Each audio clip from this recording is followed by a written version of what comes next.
You're watching WBIN, the home of NH1 News. Seasonal businesses. Do they completely shut down in the off-season? What about a ski area, or an overnight summer camp, or the Boston Duck Tours, or a football game tailgating bus? We look at the business of seasonal businesses on this episode of The Language of Business, sponsored by Morse, Barnes, Brown, and Pendleton, providing corporate, IP, and litigation representation in Boston, Cambridge, and Waltham. Here's our host, Greg Stoller. Imagine doing 52 weeks of work every year for 7 weeks of payoff. Such is the challenge of running a summer camp. Welcome to Jeff Hacker, the head of Camp Cedar in Casco, Maine, to The Language of Business. Good morning. How do you manage to do that much work year-round for a season that effectively runs for 7 weeks? Well, we're all in for 7 weeks, and it's really a little bit more than 7. We have the kids are there for 7. We have staff a couple extra weeks, and we do have a little shoulder season. We run a few more things, but it's 24/7 for that 10-week program, and it takes a lot to get set up every year. What happens to the facilities and staff on the off-season as well? We do have the facility is open all year round with our caretaker. We're always doing projects. Right when camp closes, we do all the repairs. We work on all the fields, all the facilities, all the projects that are going on. So we do have staff even up there right now and throughout the winter. The most of the staff is seasonal except for our caretakers and just a couple of the directors and human resources. Do you get a high renewal rate of both campers and staff? Well, the camper return rate is off the charts. I mean, we're in the high 90% most years. The staff, we have a lot of key staff that come back year after year, but our counselor staff is mostly college kids, and so they come for a couple years, and there is turnover built in, and we have to recruit a lot of new staff every year. Would you ever consider doing off-season events for either constituency? We did expand the shoulder season. So right after camp ends, we do have a scholarship camp. This year we're going to be having Harlem lacrosse up there. We have some school groups come up there and do some orientation. We have a women's retreat, and we rent it out to a soccer and volleyball camp. There are other camps that do weddings, and there's a whole family of activities that other camps are doing to extend the season a little bit. How do you account for word of mouth? We have been doing this for 63 years. We've built up a great reputation. We've got really happy kids. We've got really happy parents. It's a very important part of these kids' lives coming to camp, and even the families' lives. And for a family that has 2 or 3 kids, they could be coming up to camp for 15 years and really their whole childhood. So they are important partners in the whole experience. And what do you think the camp's competitive advantage is over other similar camps?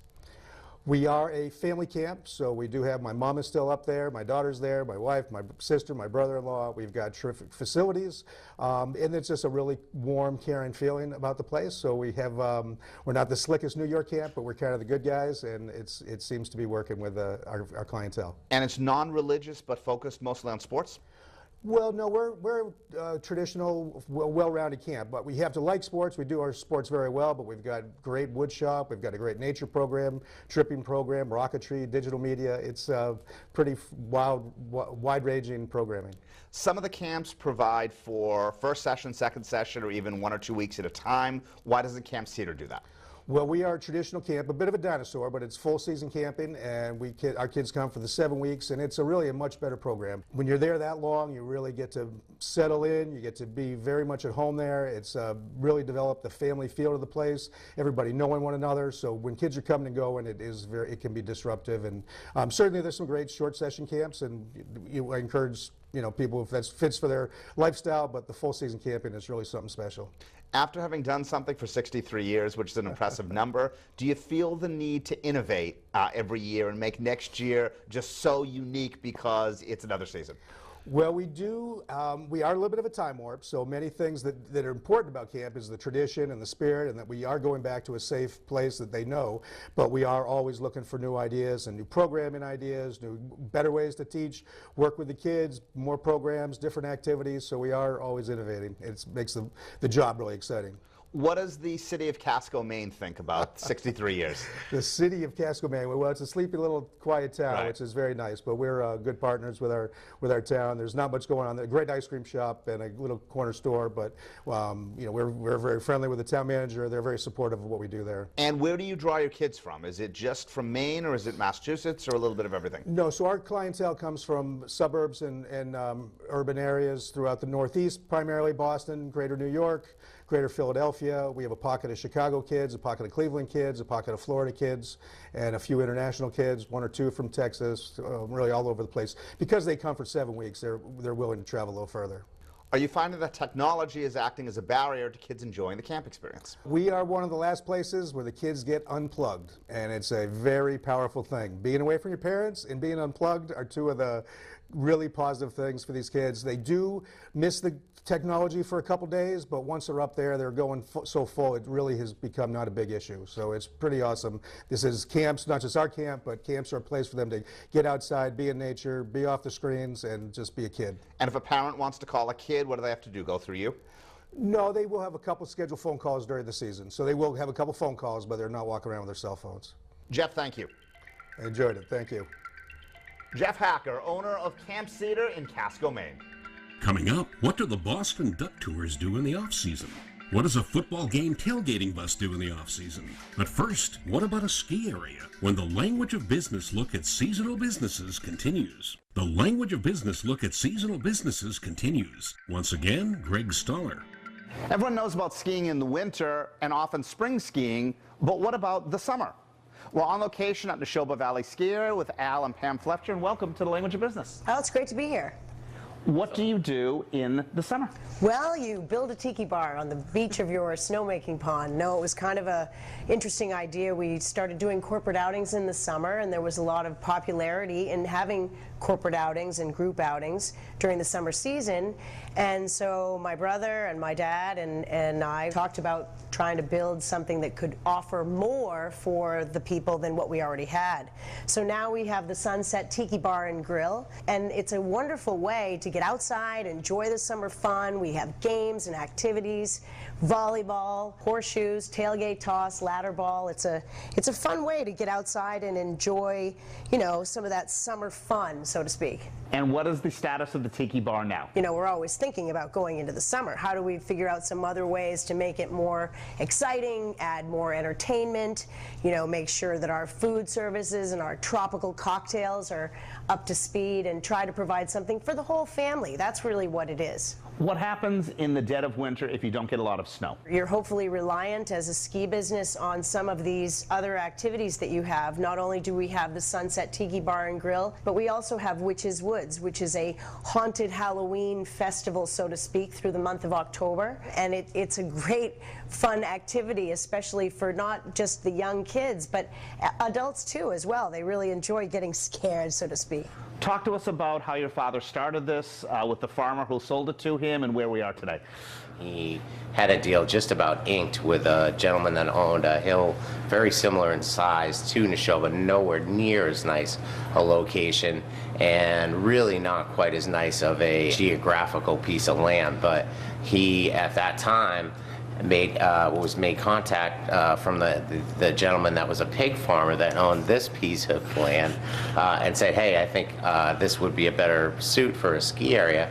He already knew the land because he had hunted and hiked around out here. He literally grew up as a crow flies about 1.5 miles, 2 miles from here, and started to cut a deal on it. And it started with a couple rope tows. Snowmaking, I believe they had either the first or second year. He was very innovative in doing that, and it's grown from there. How has your business changed over the many years that your family has owned Neshoba Valley? Oh, well, when we first started, it was just a rope tow or two, and it opened in '64, and we have now not only the Neshoba Valley Ski Area, but there's the tubing park, which has its own entrance, its own lodge, its own facility. And we also have the Outlook Restaurant and Lounge, which is a fine dining establishment which offers steaks, seafood, pasta, all kinds of dishes. We do corporate outings as well, both at the Outlook Restaurant and Lounge and out at the snow tubing park. So with all of the trails we now have for skiing, with our terrain park, there's a lot of things that we offer at the ski area that have changed dramatically since way back in the day when we first started. As president and CEO, how do the revenues work? Do you make more money in the winter or the summer? Our focus over the last probably 10 or 15 years has been to increase our off-season revenue. The Sunset Tiki Bar and Grill is a big part of that. We also offer a humongous adult volleyball league that runs 4 nights a week. And we run a children's day camp that operates 5 days a week throughout the summer, along with some festivals, some concert festivals, including the Blues and Brews Festival. When you really boil it down, Neshoba Valley is still a 70% revenue-driven winter business. What is it like with your personal story going from being a skier to now being on the other side of the desk? Well, first of all, no one would have believed a person that could have made it to the U.S. ski team at my caliber from a tiny little hill like this. Sure, we've had some notable skiers in the past over the years on the U.S. ski team, but it was a big accomplishment in itself for me to make it from here in the Neshoba Valley ski area all the way to the Olympic Games in Calgary in '88. And I would have never have thought the ski area itself would have evolved in the fashion that it has. But it's taken a lot of dedication, hard work, and I think the philosophy that my father and my brother have always had over the years is, you know, you put the effort into making a quality experience for people. During the winter, what do you think differentiates Neshoba from your other ski slope competitors? 3 things: location, lessons, and snow condition. If you look at our snowmaking system today versus what we had to offer 15 or 20 years ago, it's not even on the same page. We would have about a third of the terrain we have currently open at maybe a third of the depth. Al, Pam, thank you. Thank you. Thank you.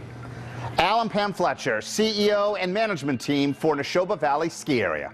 Still ahead, what does a football game tailgating bus do in the off-season? But first, what about Boston Duck Tours? As the Language of Business look at seasonal businesses continues. Not all ducks fly south for the winter, and sometimes a duck isn't a duck at all. We're on location here in Boston with the CEO of Boston Duck Tours, Cindy Brown, and Welcome to the Language of Business. Thanks for coming. We're happy to have you here. Let's go in a duck and find out what you've been up to. All right, let's go. good to be on a duck. What is the last possible day during the calendar year that you can take a tour? Well, typically our last day is the Sunday after Thanksgiving. They'll be doing some private charters after that into December, but for the public it's the Sunday after Thanksgiving, which is our typical date. What do you do during the off season here in the garage? Well, the garage is actually really busy in the off season. Many people think that we just shut shop down and go on vacation and come back in March, and it couldn't be any farther from the truth. We have 18 full-time mechanics and detailers that work on the ducks. They have major projects that they do. During the season, it's hard to take a duck offline to do anything major, so we spend the winter time doing big projects and things that we couldn't necessarily do in a day or two. And it's a big job because we've got 29 vehicles to go through. Any exciting maintenance projects scheduled for the winter? Well, maintenance isn't that exciting, but if it were to be, we have a couple things that we're working on. Cameras on the front and the back of the ducks, like a backup camera so that they can see on the monitor when they're backing up. We've got cameras on the sides of the duck and inside that help us in case there's an accident or we need to see what happened in the surrounding areas. And we also have sensors that we're putting on the ducks that will beep as soon as a vehicle gets close to it so that they have a knowledge of someone being on the side or in front of it. So all this stuff is new-ish technology, and we're starting to get through what's the best product and what's been tested, and we feel like adding this is going to make the tour even better and even safer.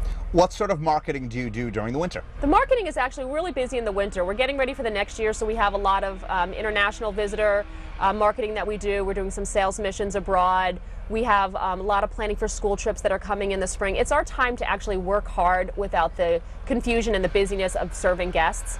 And for a lot of us, we're busier in the winter than we are during the season. Is that the same as in-season marketing? Well, in-season marketing, we have these ducks rolling around the streets on full rolling billboards, which we love.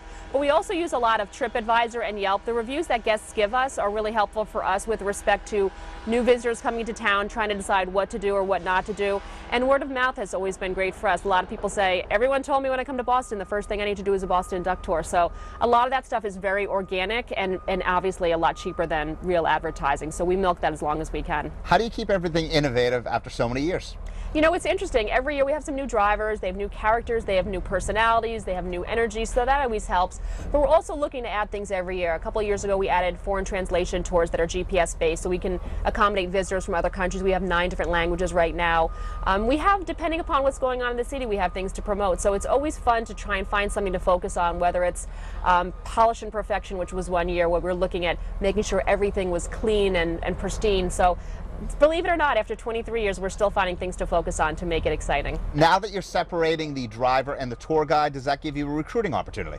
It does. You know, we had in the past a lot of people that we'd interview for our full conductor position that might be a great driver but not a great personality, or likewise people that had an over-the-top fun personality to give the tour but weren't exactly the best drivers or having the ability to have a clean driving record. So now our scope is broadened to the fact that we can hire both of those people to do the alternate roles. So I think it will help us a lot. It's still a lot of people to hire, but I think it will give us people actually that we've maybe turned down in the past, call them back and bring them in to do one of the other roles. If things have been going so well in the summer, why don't you guys go south for the winter and open up in a winter location just for a few months? We've thought about that. We've thought about expanding into other markets, and in the end we decided that we love Boston. Our connections to the city are here.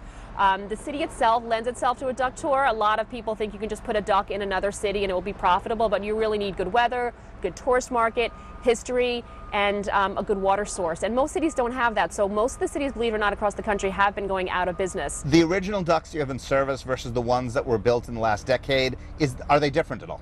Yeah, so we were using original World War II vehicles back in the day, and we were running out of parts and equipment, so we've had these built from scratch, the same replica model, but with all new safety equipment, better technological advancements, and we're happy with them. How do the parades work? Do you either pay or get paid to do them? It's interesting. We don't get paid, and we don't pay to do them. It's really just a great relationship we have with the city. The city pays for sponsors, and they get that money to help pull off the parade because it's very expensive, and we get the marketing exposure. It costs us money and it costs us a lot of stress. I think a couple of my gray hairs are from parades, but for the most part it's just a great opportunity for us as far as marketing, so we put up with the cost. But it's one of those things that you can't pay for that publicity, and our staff can't pay for that experience. They are just so happy to be able to drive around a duck with Tom Brady or Pedro Martinez or whoever it is at that time. And no other company has ever infringed on your franchise, right? Knock wood, no, not yet. At this point, you know, we've have a little lockstep on that one. So we just need a team to win. I thought the Red Sox were going to do it this year, but, you know, maybe it's the Patriots. Cindy, thank you. Thanks for coming. Cindy Brown, CEO of Boston Duck Tours. Coming up, what does a football game tailgating bus do in the off-season when the Language of Business look at seasonal businesses continues? The Language of Business look at seasonal businesses continues. Once again, Greg Stoller. Everyone likes going to a sports bar to watch the game, but what happens if the sports bar and the game come to you? Josh Missif is the Chief Tailgating Officer of the National Tailgating Association, and welcome to the Language of Business. Thanks for having me. Do other sports do as much tailgating as football? Football is predominantly the tailgating sport, but it's a growing phenomenon in baseball, hockey with the Winter Classic especially, college basketball tailgates here and there, NASCAR is a huge tailgating phenomenon, and the growing popularity of summer music festivals.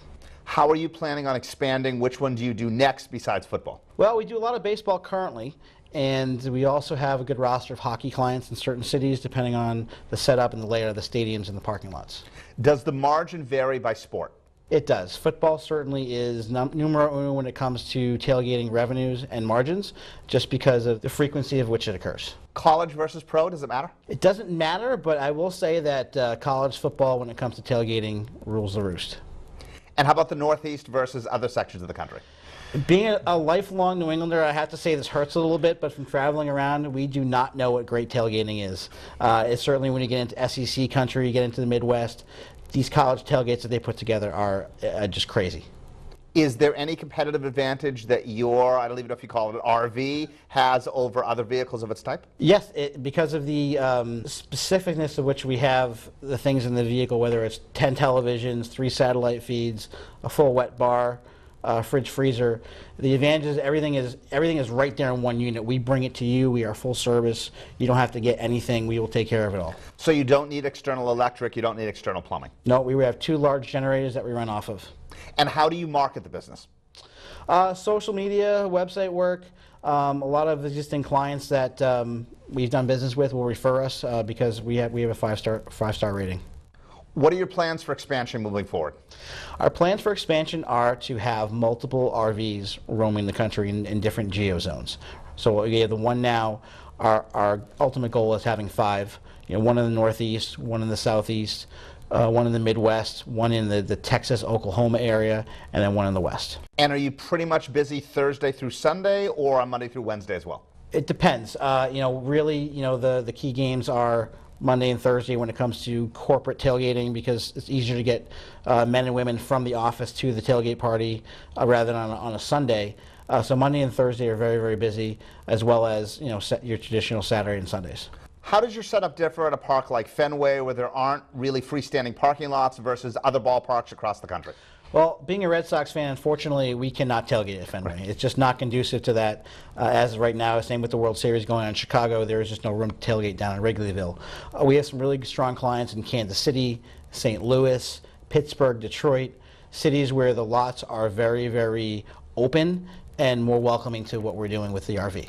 And that's why you'd want to have multiple RVs across the country, so you wouldn't have to drive this one from Massachusetts to another point. That, and the fact that we can keep some of our costs down for our customers. When it comes to travel, we don't have to have as much gas mileage in there. We can have it centrally located so that the end cost to the consumer is lower. Could we see a tour of the RV? It's my favorite thing to do. Let's go. So Josh, we're here. Tell us about the truck. Well, as you can see, we have a nice 38-foot customized RV. Over here we have our wet bar area. We have 2 TVs on either side of the wet bar. We have a 6-barrel kegerator right here on the counter. On this side we have our plush leather couches that do recline when we have the need to do something like that. Another large picture frame TV over here. We have a bathroom right here. Sub-zero refrigerator and freezer right here. And it looks like you have awnings that you can extend in bad weather or with a lot of sun. Yeah, with a lot of sunlight or a lot of rain. We certainly have the awnings on the outside of the truck, which we can prevent people from getting wet. And you mentioned with the 4 feeds, we saw at least 4 televisions, maybe more. Each of these televisions can be programmed for a different sports feed, you're saying? That's correct. Yep, we have 10 TVs, 5 internal, 5 external. And is there anything that you can't cook inside on a range? There's not. We typically don't, even though we do have the range here, very, very minimal use, if at all. And when we tailgate, we have several barbecue grills we set up. It's a much better experience, especially for the volume that we're doing. Josh, thank you. Thank you. Josh Missif, the Chief Tailgating Officer of the National Tailgating Association. Thanks for watching The Language of Business, a weekly look at ways to inspire and inform entrepreneurs. Sponsored by Morse, Barnes, Brown, and Pendleton, providing corporate, IP, and litigation representation in Boston, Cambridge, and Waltham. To join the discussion or to watch anytime, go to languageofbusiness.biz.